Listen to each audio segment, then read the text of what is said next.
At first, it looked like a meteor shower. Dozens of glowing trails carved lines through the morning sky, burning so brightly they could be seen even in daylight.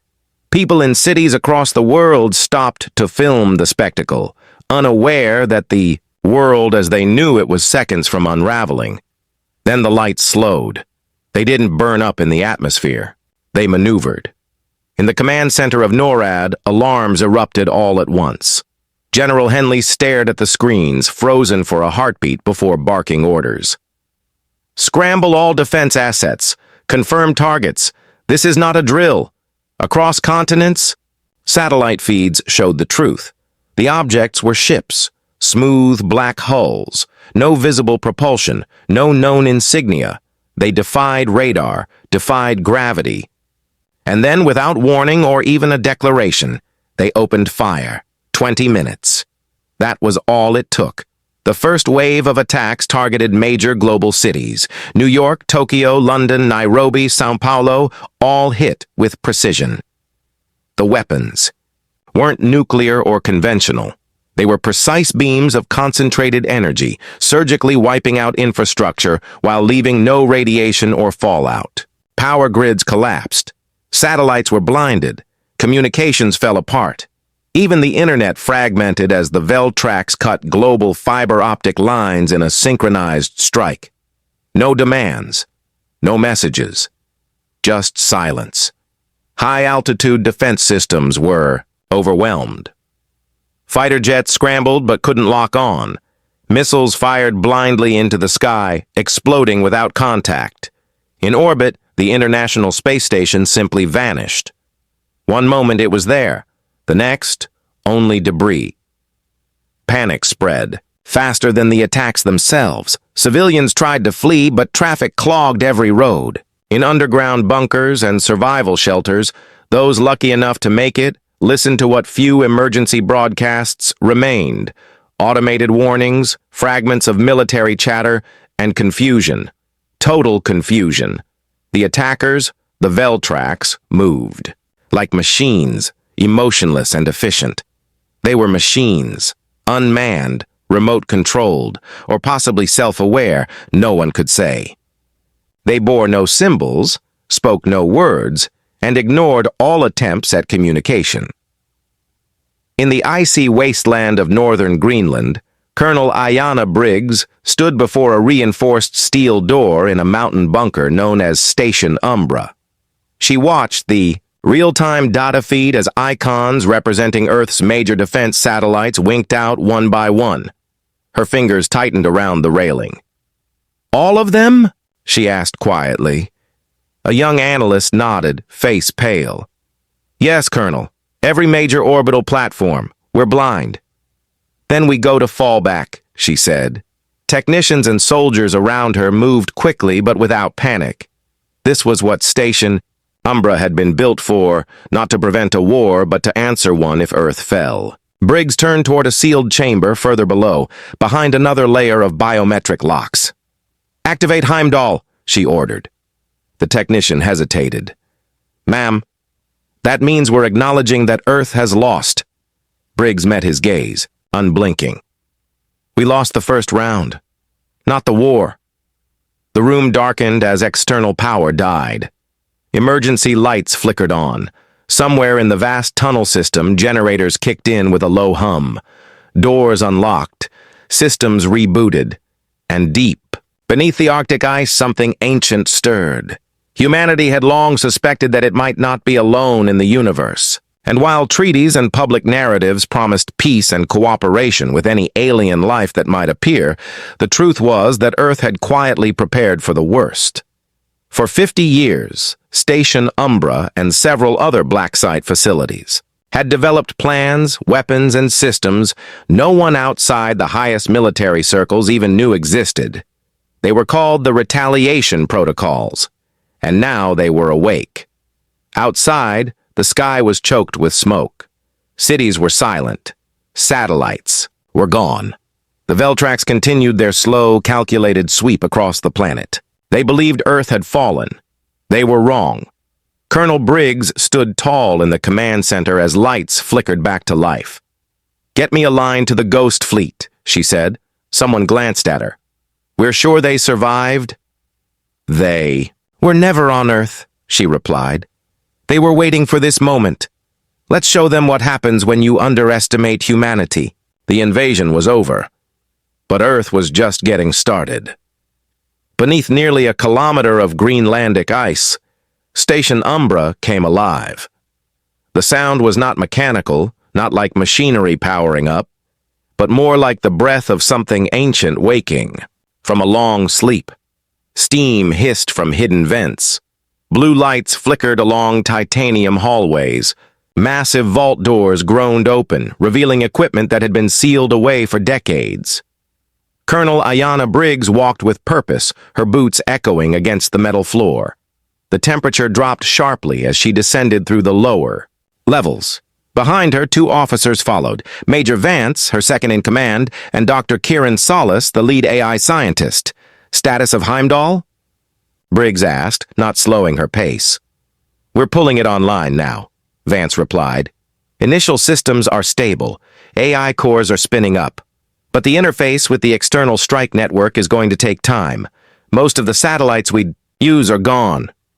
"Then we don't rely on satellites," Briggs said flatly. "We switch to Phase 2. Dr. Solis adjusted his glasses, his voice measured. "That means full activation of the autonomous fleet. Are we certain it's time?"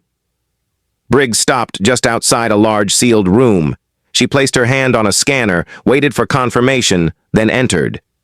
Inside was a chamber lined with matte black pods, each one the size of a small car. They looked inert, but deep inside, advanced AIs were beginning to stir. These weren't the clunky, narrow systems that ran traffic lights and security doors. These were high-complexity, adaptive artificial intelligences bonded with human command protocols, built to operate weapons and vessels without oversight. They were never meant to be revealed, only released in humanity's darkest hour. That hour had come. "We've confirmed multiple Veltrax landing operations," Vance said, checking a data tablet.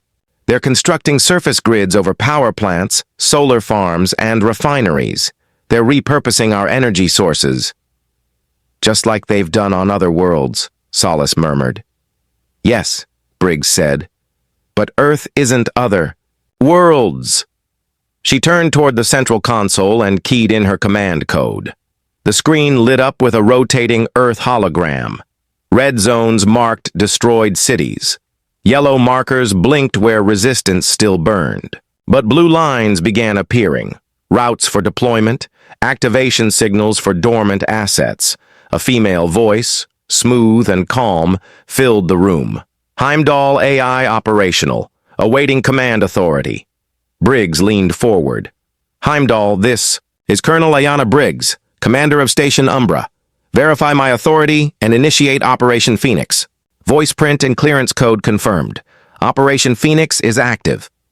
The AI began routing commands through buried fiber channels that the Veltrax hadn't yet discovered. Autonomous submarines in the Pacific began rising from the deep. Railgun emplacements hidden in the Andes powered up. Near the dark side of the moon, a cluster of stealthed drones turned toward Earth. "What's left of the world may not know it yet," Briggs said quietly, watching the map shift as assets came online. "But we are not out of the fight." Suddenly, one of the technicians at the main station stood up. "Ma'am, I've got an encrypted ping from Deep Relay Station 9, originating from Saturn orbit." Vance raised an eyebrow. "That's impossible. Those relays went dark 15 years ago." "No, they didn't," Briggs said. "They just went quiet." She tapped a series of keys on the console, unlocking a deeper layer of the system. A new icon appeared on the map, blinking slowly in deep space. It was tagged ESS Revenant. Dr. Solis leaned closer. "Is that the Ghost Fleet?" "It's real," Briggs confirmed. "And it's been waiting for this moment. The Ghost Fleet was a myth among many in the military. A rumored fleet of retrofitted mining ships, war-era vessels, and stealth prototypes kept hidden in the outer solar system, beyond any normal detection. It was considered too risky, too costly, until now. "Send the signal," Briggs ordered. "Wake them up." As the technicians transmitted the activation codes, the room seemed to still. Somewhere beyond Neptune's orbit, old engines lit up. Dormant ships began to move. "Veltrax made one mistake," Briggs said. "They assumed taking Earth meant the war was over, but Earth isn't just cities and satellites. It's people, it's memory, it's fight." She stepped back from the console. "Now we show them what happens when you strike first and think it's the end." From beneath the ice, Earth's counterattack had begun. Space was silent, but humanity was about to speak. Above the surface of Earth, broken satellites drifted like shattered bones in orbit. The Veltrax had crippled every major communications channel, leaving the planet in near-complete isolation. But deep in the cold dark between planets, one line of communication still remained. A back channel built not for convenience, but survival. In Station Umbra's command chamber, the glow of the central console cast soft blue light across Colonel Briggs's face. A new transmission path had opened. It wasn't much. Just a narrow band routed through a network of obsolete relay stations positioned near Saturn. But it was enough.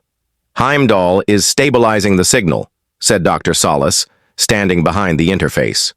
"Once we transmit, it'll reach the Ghost Fleet in 6 hours, possibly less if solar interference remains low."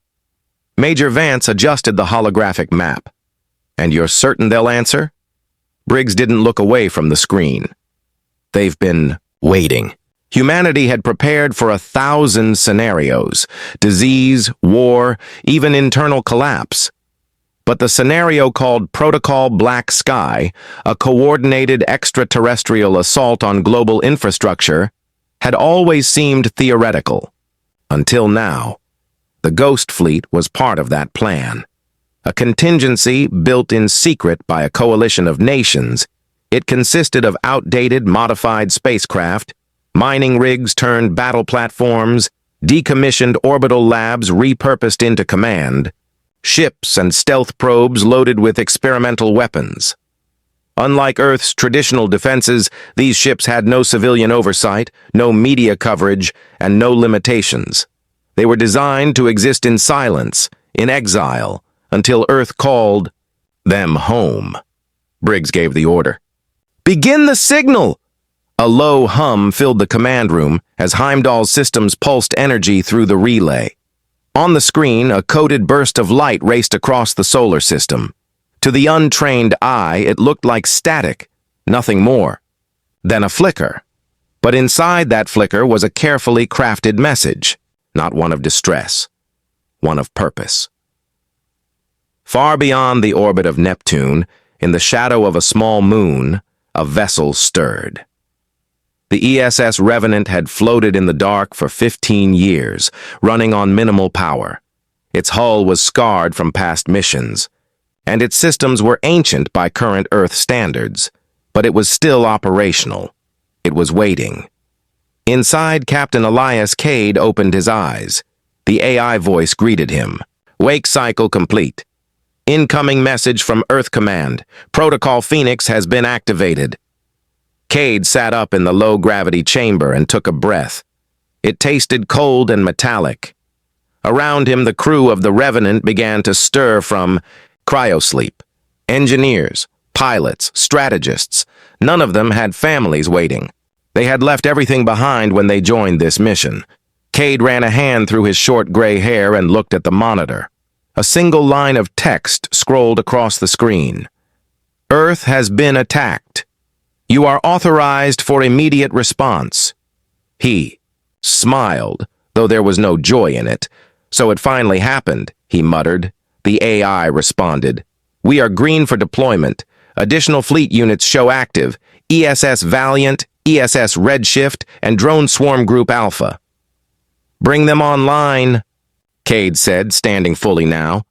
"Plot a course to Neptune." We're taking the long way around. No emissions. He paused as a display revealed recent telemetry from Earth. City after city, offline. Satellite feeds cut. Known defense platforms silenced. And among the debris, Veltrax vessels drifting like mechanical ghosts. They think it's over, he whispered. They think we're done. He looked out into the black beyond the viewport. Let's remind them who they're dealing with. Back on Earth, the signal had been sent. In Station Umbra, Colonel Briggs stood in silence as the last fragments of the message disappeared into space. The weight of the moment pressed on her. Billions of lives had been altered in less than an hour. Entire cities were quiet. But in that silence, there was something powerful. A pause before the storm. We'll have confirmation within the day, Dr. Solis said. We won't wait that long, Briggs replied. Start uploading the targeting data to Heimdall. Prioritize. Energy hubs the Veltrax are occupying. If they're repurposing our infrastructure, we'll make sure it's useless to them. Should we warn the civilians in those regions? Briggs nodded slowly. If we can reach them, yes. But no delays. If the Veltrax learn we're counterattacking, they'll strike harder. She stared at the map. The world was wounded, but not finished. The signal had gone out. The Ghost Fleet was waking. Earth had taken the first hit. Now, it was Earth's turn. The Ghost Fleet moved without fanfare, without ceremony, only purpose. Between Neptune and Uranus, in the deep cold. Where light was thin and silence eternal, ships that had not stirred in over a decade powered up. Their engines did not roar.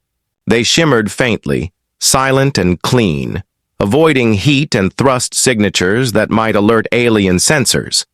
They were built for stealth, for resilience, for exactly this kind of war. On board the ESS Revenant, Captain Elias Cade stood in the central command sphere. Around him, translucent data layers projected ship positioning, fleet paths, and known Veltrax movements. The Revenant's AI, codename Vector, narrated the progress. Fleet units Redshift, Valiant, and Solace have all confirmed reactivation. Drone Swarm Group Alpha is mobilizing. Full formation will be achieved within 3 hours. Cade crossed his arms. Any Veltrax movement this far out? None detected. Their presence is still focused in Earth orbit and on planetary extraction. Operations. They're gathering resources, Cade said almost to himself. Rebuilding, preparing to scale. Correct, Vector replied. They are adapting to Earth's biosphere and infrastructure. Analysis suggests they are converting key sites into long-term operational facilities. They think Earth is theirs now. The AI was silent. Captain Cade turned toward the observation panel. Beyond the reinforced viewport, the darkness of space stretched endlessly. Distant stars blinked like ancient messages. But in that moment, he was focused not on beauty, but justice. He had been a decorated officer once, one of Earth's youngest, fleet captains. But after defying a direct order during a deep space engagement that saved civilian lives at the cost of strategic assets, he had been quietly reassigned. His punishment was to lead a fleet that wasn't supposed to exist. Now, the Ghost Fleet was humanity's best shot. In the hangar bay, crews worked in silence. Many were former engineers, combat veterans, and deep space technicians. None of them were here by chance. They had volunteered, signed contracts buried beneath layers of secrecy, and committed their lives to a mission they might never see fulfilled. Now, their time had come. The ESS Redshift, a converted asteroid harvester, had been outfitted with experimental rail cannons that could accelerate tungsten rods to orbital velocities, turning them into planet-killing spears.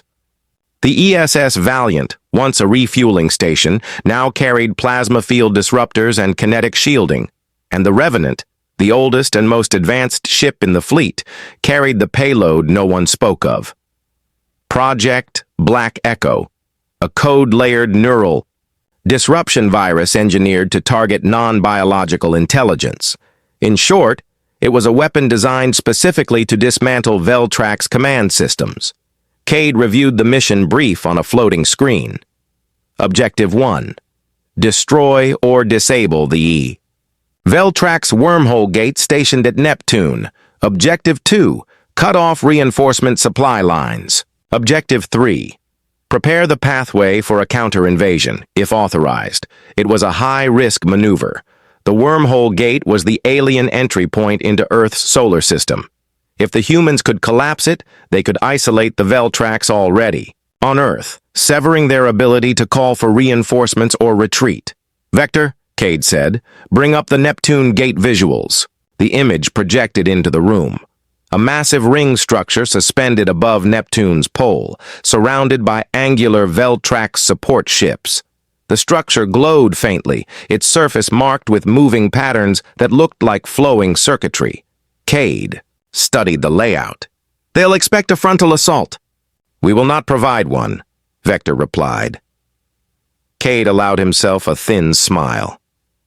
Back on Earth, Colonel Briggs received the encrypted message. Fleet active, in transit. Commence distraction operations. She turned to her operations team. Begin. Electromagnetic pulses in the Eastern Hemisphere, she ordered. Make noise. Light up the sky. Draw their attention. As orders spread through Earth's few remaining Black Ops satellites and underground hubs, pulses of false signals and electromagnetic interference began to flood the atmosphere. Veltrax patrols shifted focus. Scanners turned inward, just as planned. At the edge of Neptune's orbit, the Ghost Fleet descended into darkness. Thrusters dimmed. Communications went silent. Every ship entered full stealth, drifting with minimal propulsion. It was not a charge. It was a glide. Invisible, patient, like a predator beneath water.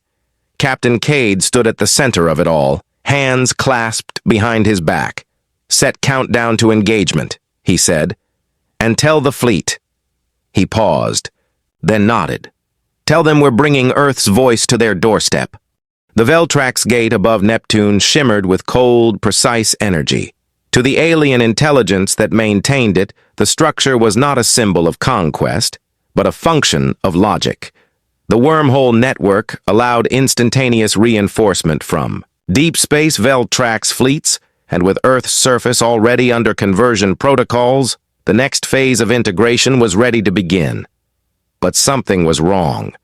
Sensors, beyond human comprehension, began reporting anomalies in the outer edges of the system. Phantom energy fluctuations, gravitational ripples without source, radio silence where echoes should return. The Veltrax, logical to the core, began cycling diagnostics. They assumed it was a sensor fault. It wasn't. The Ghost Fleet had arrived. From the shadows of a frozen moon, the ESS Revenant and its sister ships floated into position. Their hulls emitted no signals. Their paths were guided by micro-adjustments, silent calculations, and the kind of patience only deep space training could teach. Inside the Revenant's bridge, Captain Elias Cade studied the gate's defenses. Any movement? Vector's voice came calmly. Minimal. They are monitoring anomalies, but they have not altered formation. We remain undetected. Status of the payload? Black Echo is stable. Targeting alignment is green. Cade looked toward the digital countdown ticking at the center of the bridge. 02-1452. In just over 2 hours, the trap would spring. The plan was risky. Earth's counterattack relied not on overwhelming force, but on precise timing. While Earth-based resistance kept the Veltrax distracted, the Ghost Fleet's mission was to destroy the wormhole gate and strand the invaders inside the solar system, cutting off their escape and reinforcements in one stroke. The key was the gate itself. If the Revenant could inject the virus at the exact moment a Veltrax ship passed through the gate, the connection between gate nodes would destabilize. The gravimetric balance would shatter. And with a secondary kinetic strike from the ESS redshift, the entire structure would collapse into itself. It wasn't just an attack. It was a message. Aboard the ESS Redshift, Commander Lin Zhou adjusted her. Station's targeting protocols? Her ship's main cannon, once designed to break open asteroids, was now aimed at the precise center of the wormhole's field generator. Velocity set. Rod loaded, her weapons officer reported. Joe nodded. When the Revenant gives the word, we strike. No second chances. Their weapon wasn't explosive. It was worse. A solid tungsten rod, 20 meters long and forged with carbon nanotube reinforcement, would be fired at nearly 30 kilometers per second.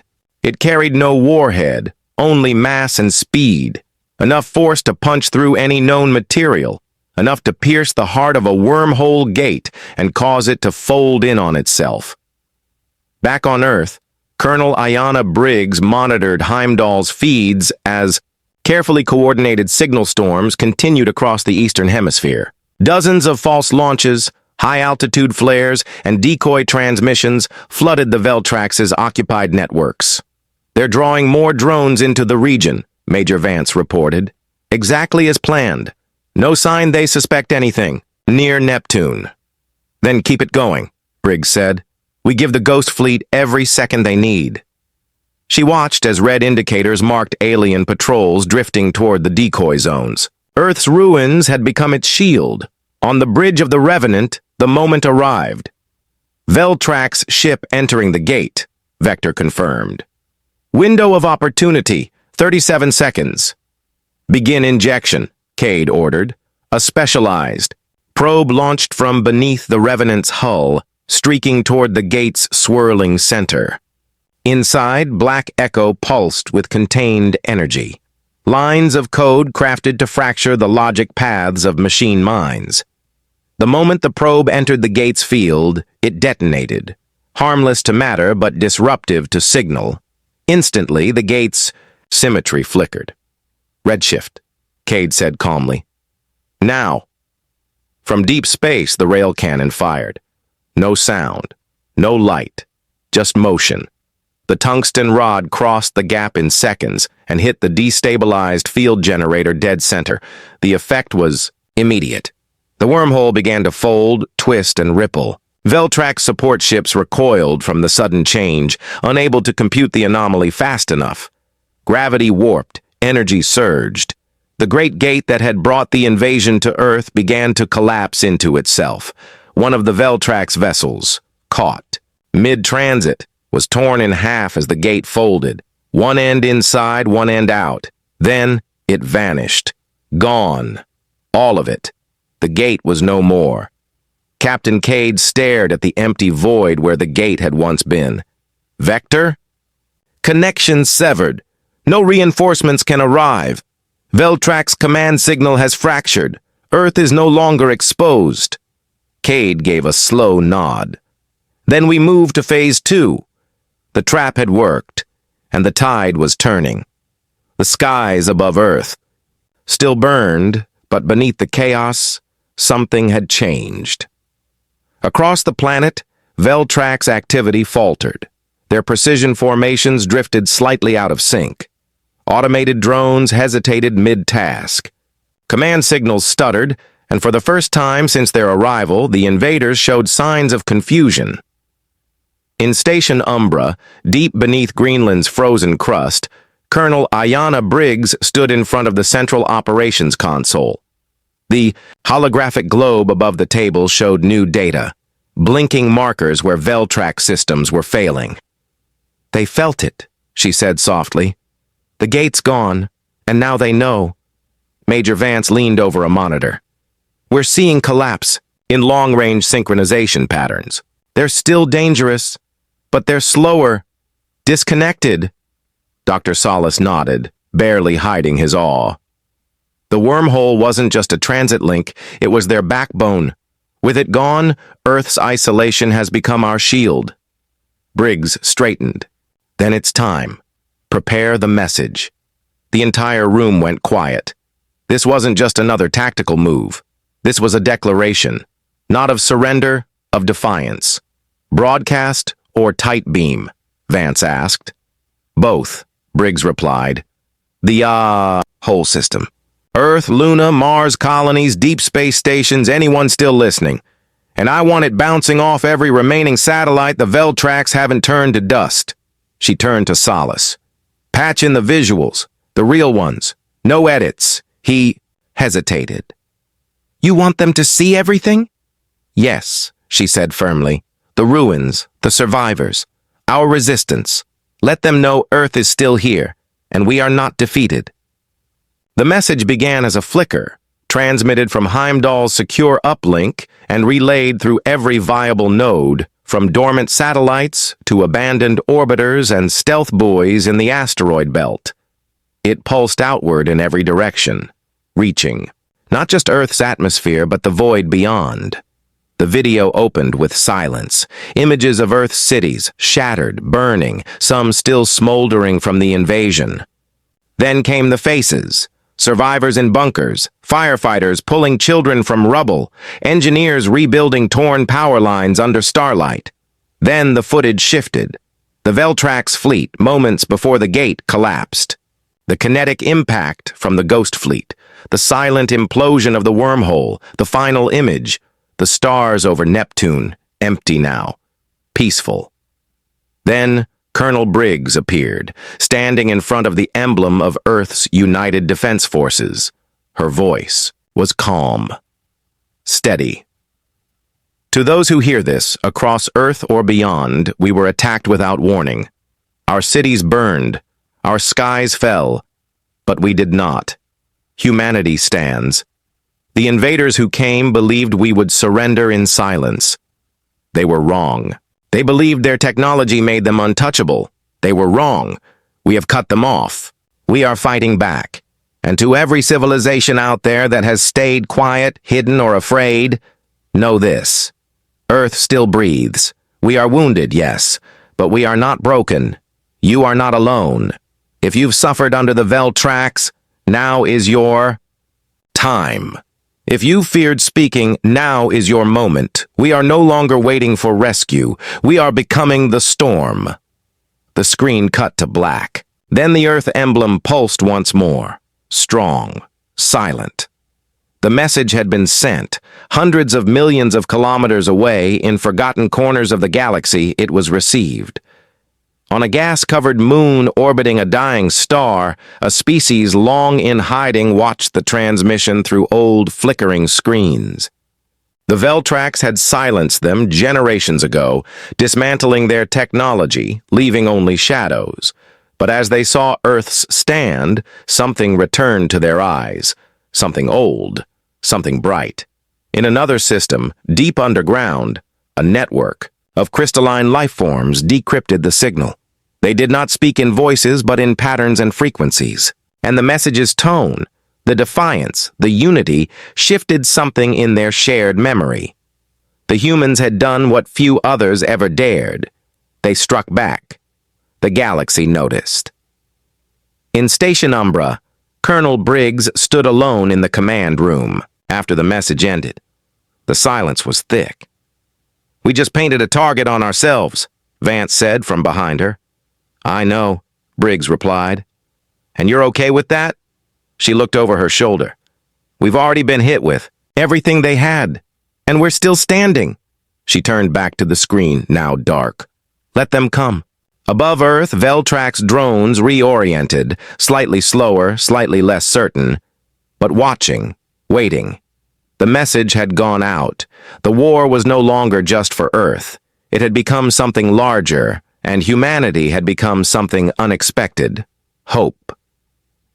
The Veltrax had lost their gate, but Earth knew it wasn't over. If the Veltrax couldn't bring reinforcements through space, they might try something far more dangerous, activating a full planetary assimilation. Already signs pointed to it. Reports from field agents across ruined zones showed clusters of alien structures rising faster than before, powered by Earth's own grid.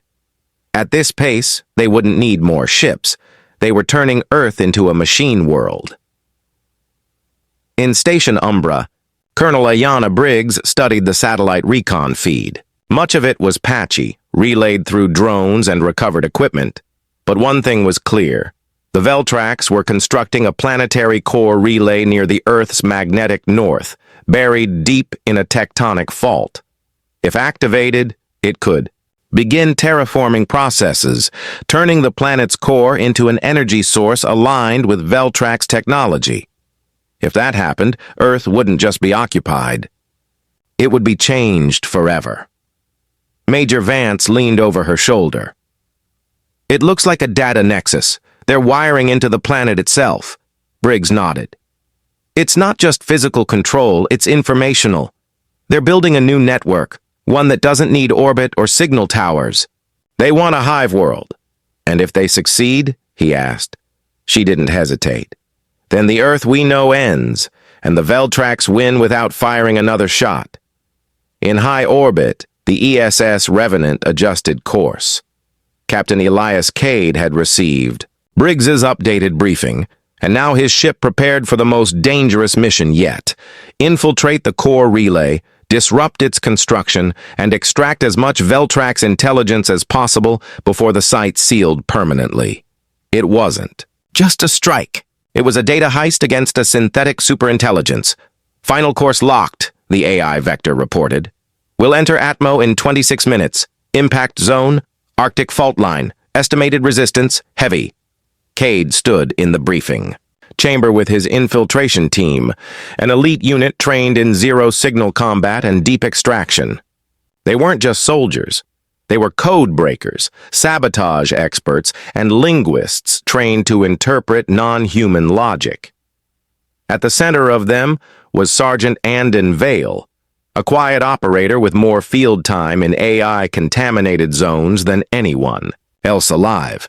He had once walked into a rogue super network on Europa and walked out with half its memory core. Now he'd be the tip of the spear.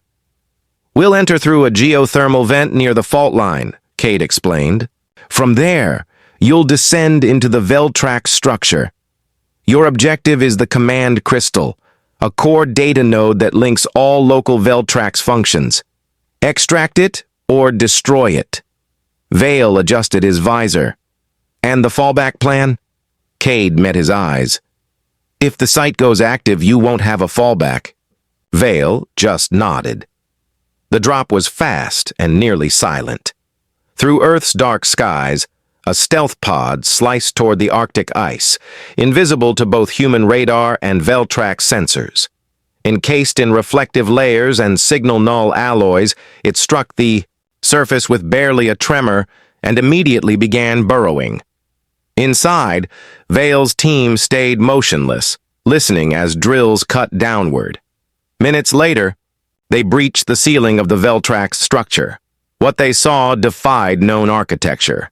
The walls pulsed with soft white light, moving in patterns that seemed alive.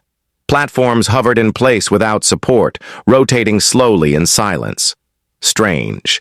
Vertical structures, half machine, half mineral, connected to the rock itself, absorbing geothermal heat and converting it into energy pulses, and at the center of it all, a crystal sphere hovered.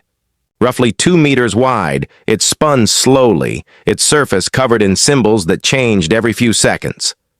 The command crystal, Vale whispered. The team moved fast. Their tools weren't just weapons. They were hybrid devices capable of hacking, alien code structures using predictive algorithms and linguistic modeling. As Vale approached the crystal, the lights around it shifted. Patterns intensified. It knows we're here, one of the techs muttered. Vale placed the uplink device against the crystal's surface. Start the pull. Data surged through the link. Unknown characters, structures, algorithms, entire data systems with no parallel in human design. Yet some of it, disturbingly, looked familiar. Lines of adapted human code. Patterns drawn from Earth's own satellites and languages. They've been learning us, Vale whispered. Mimicking. Then, without warning, the walls began to shift. The Veltrax were responding.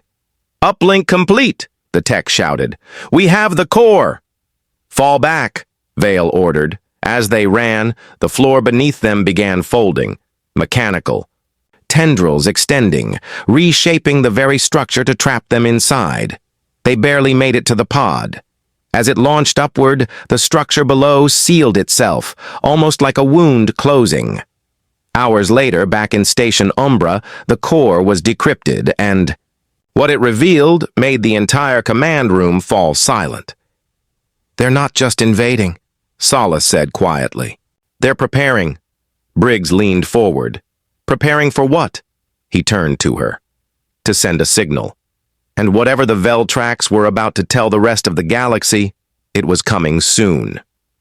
The decrypted data hung in the air like a silent storm. Colonel Ayanna Briggs stared at the holographic display. The Veltrax command crystal's final transmission was chilling. A series of coordinates, a timeline, and a warning encoded in unfamiliar symbols. The alien network was signaling something massive.